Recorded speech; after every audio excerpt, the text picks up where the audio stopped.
Il est question d'Afrique tous les jours sur Al24 avec le 24 heures Afrique. Bonsoir, heureux que vous soyez parmi nous.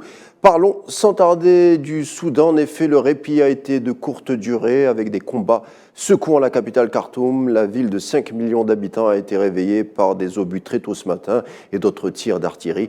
Plusieurs quartiers sont devenus le théâtre d'intenses accrochages. Des ONG sur place font état d'une détérioration de la situation humanitaire après presque 2 mois de guerre civile. Neila Hamouda.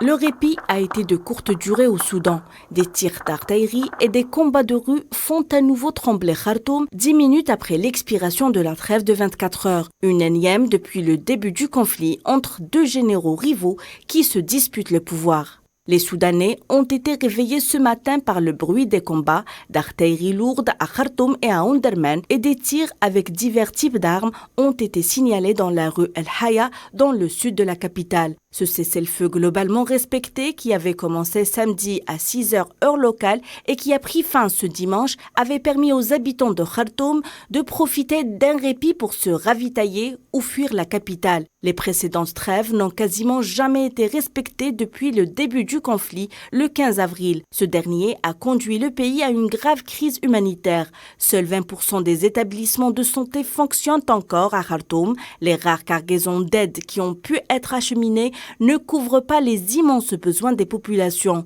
Pire encore, le nombre de personnes portées disparues a augmenté. Selon le Comité international de la Croix-Rouge, les opérations de recherche se poursuivent, mais elles se heurtent à de nombreux obstacles, à savoir la poursuite des combats et le manque des ressources médicales qui entravent l'identification et la récupération des corps. Depuis bientôt 2 mois de conflit armé, les combats font toujours rage. Le bilan ne cesse de s'allonger. Plus de 1800 personnes ont trouvé la mort et 2 millions de déplacés et réfugiés selon l'ONU. On l'a dit, une situation humanitaire soudanaise inquiétante avec un conflit qui entre dans son second mois de crise, ce qui pousse des milliers de Soudanais à prendre le chemin de l'exil. L'Égypte est naturellement la destination prisée pour cause de proximité. Le Caire a été vivement critiqué d'ailleurs. Quant aux restrictions imposées aux entrants, le ministre des Affaires étrangères égyptien, Sameh Choukri, s'est voulu rassurant en indiquant que la décision d'imposer un visa d'entrée aux Soudanais visait non pas à restreindre, mais à tenter de gérer et éviter tout débordement éventuel d'une crise de plus en plus inquiétante.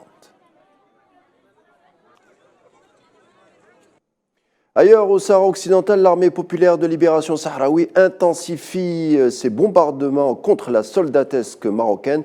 De nouvelles attaques ont été signalées aujourd'hui contre les positions, notamment dans le secteur de Haouza.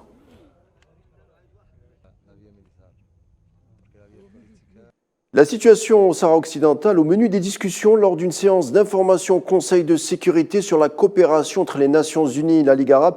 La Russie, par son émissaire, se dit regretter les tensions traversant généralement la région du Moyen-Orient et certains points de région d'Afrique, à l'instar de tensions au Sahara occidental où l'occupant marocain poursuit une politique répressive en contradiction avec les résolutions du droit international.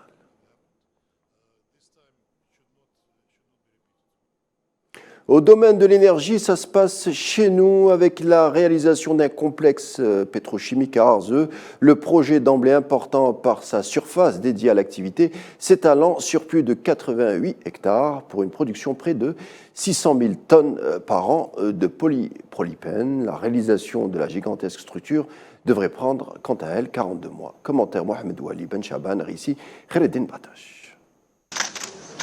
Le groupe Sonatrach a signé dimanche le contrat de réalisation du complexe de production de polypropylène d'Arzeux. L'investissement de 1,5 milliard de dollars fait partie de la stratégie de Sonatrach visant à développer l'industrie pétrochimique et à valoriser les richesses en hydrocarbures. Il est question également de réduire les importations de matières premières plastiques. La signature du contrat de réalisation du complexe avec un groupe de renommée mondiale, Petrofac, et l'entreprise chinoise HKC, filiale de Sinopec, à travers lequel nous espérons que nos partenaires soient au même diapason pour la concrétisation de ce projet dans les délais impartis. Ce projet est important pour Sonatrach et la stratégie du pays.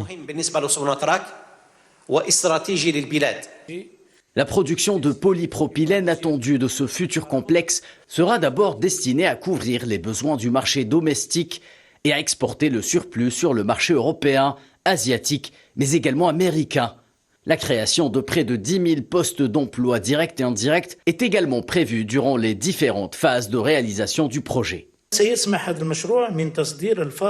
Le projet nous permettra d'exporter le surplus de la production dans le but d'augmenter nos capacités d'exportation hors hydrocarbures. Le projet contribue également à la création de nouveaux postes d'emploi directs, estimés entre 750 et 1500 postes, en plus de la main-d'œuvre locale dans les différentes étapes de réalisation de ce projet. Aussi, 450 postes lors de la phase d'exploration et d'une façon indirecte, le projet contribue à la création de 10 000 emplois lors de la phase de réalisation et 5 000 autres postes lors de la phase d'exploitation. Un consortium de banques algériennes dirigé par la Banque nationale algérienne BNA devra cofinancer le projet à hauteur de 70%. On a réactivé nos efforts pour le financement de ce projet, ce qui prouve la force et l'union des banques algériennes. La disponibilité du liquide permet la reprise de tous les investissements. Point focal de la stratégie de diversification de l'économie algérienne, le groupe Sonatrach veille à faire de la transformation des hydrocarbures un nouveau segment stratégique. Au volet sécuritaire, et ça se passe au Niger, où l'armée annonce avoir éliminé 3 assaillants lors d'une attaque par des hommes lourdement armés ciblant des positions militaires près d'une mine d'or dans la zone désertique d'Arlit. Ça se passe dans le nord. L'armée a affirmé dans la foulée avoir récupéré 4 véhicules tout-terrain, une mitrailleuse 12 mm, plusieurs roquettes et diverses munitions des assaillants.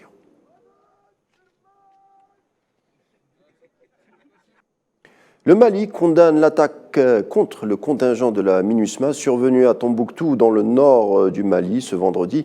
L'attaque est plutôt une opération assez complexe puisque le véhicule onusien a heurté une mine avant d'essuyer des tirs. Un casque bleu burkinabé a trouvé la mort. On déplore aussi 8 blessés. Le Conseil de l'ONU pour sa part a condamné cette attaque. La MINUSMA, avec environ 12 000 soldats déployés, est une cible privilégié des groupes armés depuis sa création en 2013. 186 de ses membres sont morts par des actes terroristes. On le souligne, la MINUSMA est la mission onusienne ayant subi le plus de pertes dans le monde ces dernières années.